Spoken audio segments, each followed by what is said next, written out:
what are some of the things, if you're a parent listening to this or you're looking to make changes in your life, what are some of these simple habits that people can do, Justin, that will guide them towards a higher level HRV or at least ownership of their own body?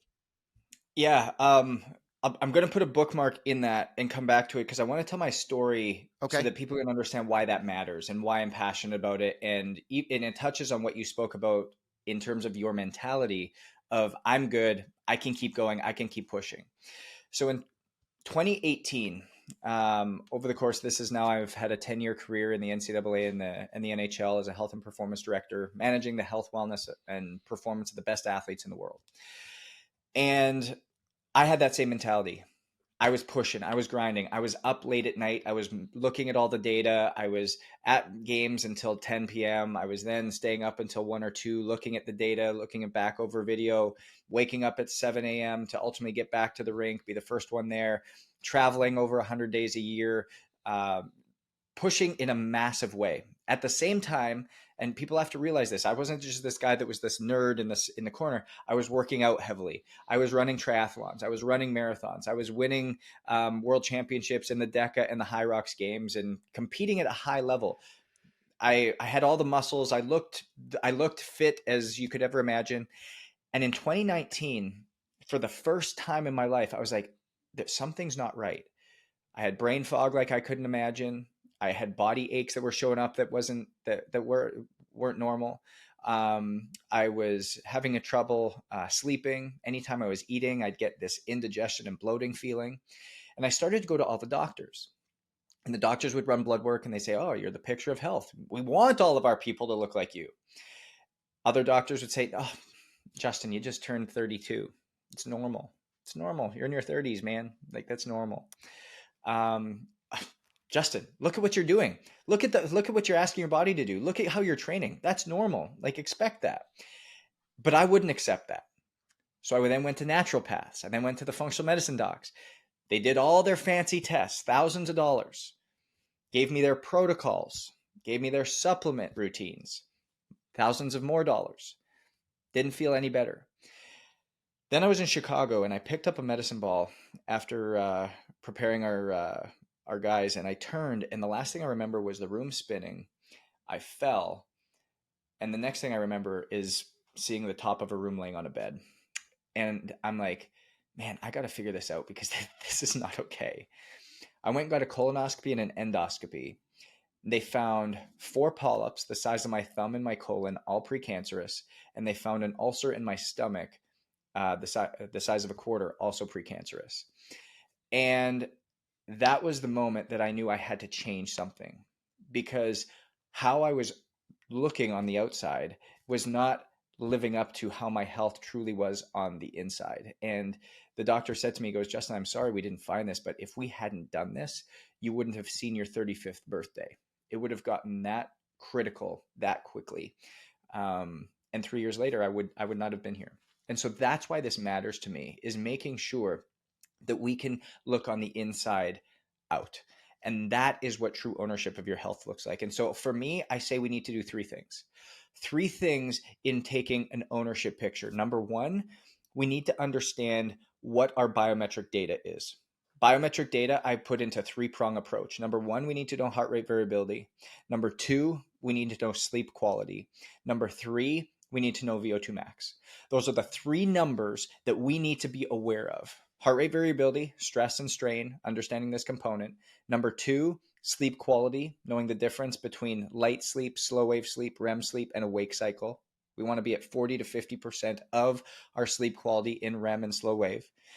And then VO2 max, again, if you can get that done through, we do it with all of our clients, but again, if you can get it done somewhere through a mask and get it done twice, 3 times a year, amazing. If not, take your max heart rate, divide it by your resting heart rate, and multiply it by 15.3. If you as a man are not above 48, or you as a female are not above 35, major issues. Like we need to be over those numbers. And so that's bucket 1, biometric data. Number 2, cellular deficiencies. I need to understand what you're deficient in. Cellular testing. Now, there's a difference between normal blood testing that you get done at your doctor's, you get done at your 10x Health and uh, Get Blokes and Inside Tracker, all these ones that are like, oh, do our blood testing, do our blood testing. That's blood testing that's looking for what's broken. And that's quite often what's wrong with our medical system, is that's only looking for what's broken. It's not looking at how do we actually prevent and be proactive in these ways. And so normal blood testing will show you what's in the serum, but what's in the serum is not available to the cell. So you can have high levels of vitamin D, high levels of vitamin K, high levels of vitamin E, high levels of vitamin A, B, C, D, E, F, G, all the way down. But it doesn't mean that is getting into the cell. It doesn't mean it's available for the cell to use. So cellular testing looks at what is in the cell. And if you're interested in that, ownittesting.com is where you can get that and lean into that. But once you get your cellular testing, that's when you can truly customize supplementation and you can truly personalize nutrition. Up until that point, you're just guessing, or you're just copying, or you're just complying. You're not customizing. So that's number 2, is cellular deficiencies, understanding that. And then bucket 3, Scott, comes back to what you just spoke about, is what I call, or we call, a life by design. Basically meaning designing your habit structures around what heart rate variability is telling you. Deciding based upon your priorities, based on your values, based on the season of life you're in, and then determining what you continue or what you change based upon heart rate variability. And we break those into 4 buckets. We've got fuel, which consists of nutrition and hydration. We've got build, which consists of training and mindset. We've got renew, which consists of self-care and environment, and repair, which consists of sleep and immune response. So those 4 pillars, or 8 foundational principles, are all levers that you can start to pull to make sure you're giving yourself more capacity to increase heart rate variability, to increase VO2 max, to increase sleep quality, and to minimize cellular deficiency. If you look at those things in this area and drive them based on habit and behavior changes, if the data doesn't change, if the data doesn't move, you're not doing the right things. It's not on year 3 that your multivitamin starts to work. It's not on it's not your 100th sauna that you start to see an increase in HRV. It's not on your 50th cold plunge that you start to see an increase in sleep quality. It's not on your 900th workout that you start to see an increase in VO2 max.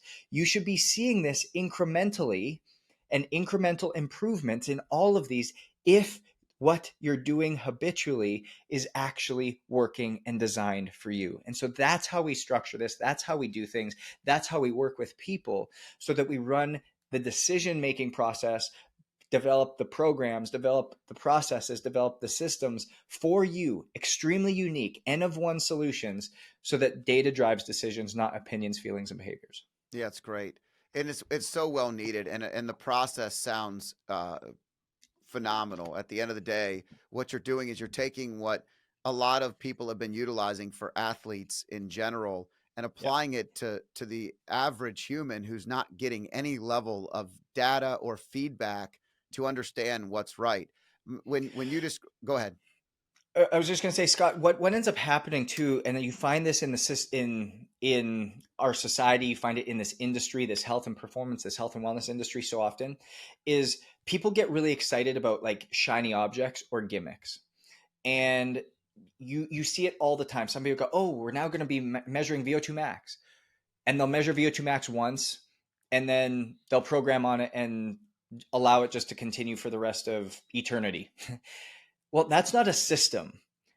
They'll go and they'll measure HRV for a month and be like, oh, that was cool. And then they'll put it away. The thing is being able to have a system or a process that makes it sustainable and something that's approachable and easy for you. You've got Peter Attia, who's huge. I love Peter's stuff. Really deep, really sound in science and the way it's backed.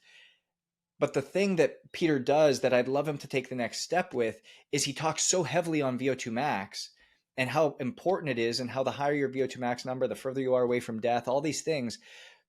But nobody knows, okay, what do I do with this now? Like, how do I use it? How do I implement it? What does this look like? And realizing that all of these other pieces are so, so critical and so, so important. And so Harvard came out with a study probably 3.5, 4 years ago. And the way in which you can actually increase the average lifespan of an individual by approximately 15 years is by looking at a higher average HRV, a higher average sleep quality, a higher VO2 max, a low number or low level of cellular deficiency, and a steady blood glucose. Those 5 things will increase your lifespan by about 15 years.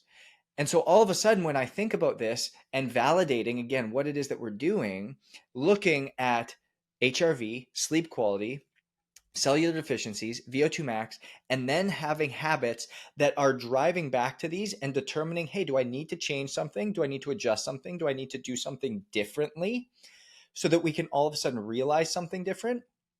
I don't know the answer unless I see your data. Otherwise, I'm guessing. Otherwise, I'm just saying what worked for me or worked for somebody else. But this is the way that we change it. And that is the biggest thing that I want people to do is I want to empower them to understand it themselves. Scott, you just said at the beginning of the show, as I went through this journey, I started to learn what habits really worked for me because I had data to drive. Oh, when I had alcohol at night, my HRV plummeted and my sleep quality wasn't as good. Even one glass of wine. Man, I didn't realize that that was actually happening. I wasn't drunk. I wasn't hungover the next day. I wasn't any of these things, but I didn't realize that it impacts my HRV and my sleep quality that badly. Eating a late meal at night. Man, I didn't realize that that plummeted my HRV so The heavily. worst. And The and worst. yeah, That is not for me. Number one worst thing is a late meal. Go to a conference. yep. You even it's not even a hard day. It's all learning. It's relaxing. You have a late dinner. HRV gets it's like punching you in the gut. Sleep Yeah. declines. And then even the alcohol, to your point, even the type of alcohol. I know the difference Mhm. between white wine, red wine, bourbon. I Yep. could tell you how each of them affect me and impact me in a different Yep. way. And then to your point, another thing that we hear a lot of, if you stop eating within 3 hours before sleep, and that also applies to drinking alcohol. What do you normally do when you're drinking alcohol? You're drinking it until you go to sleep. You're snacking.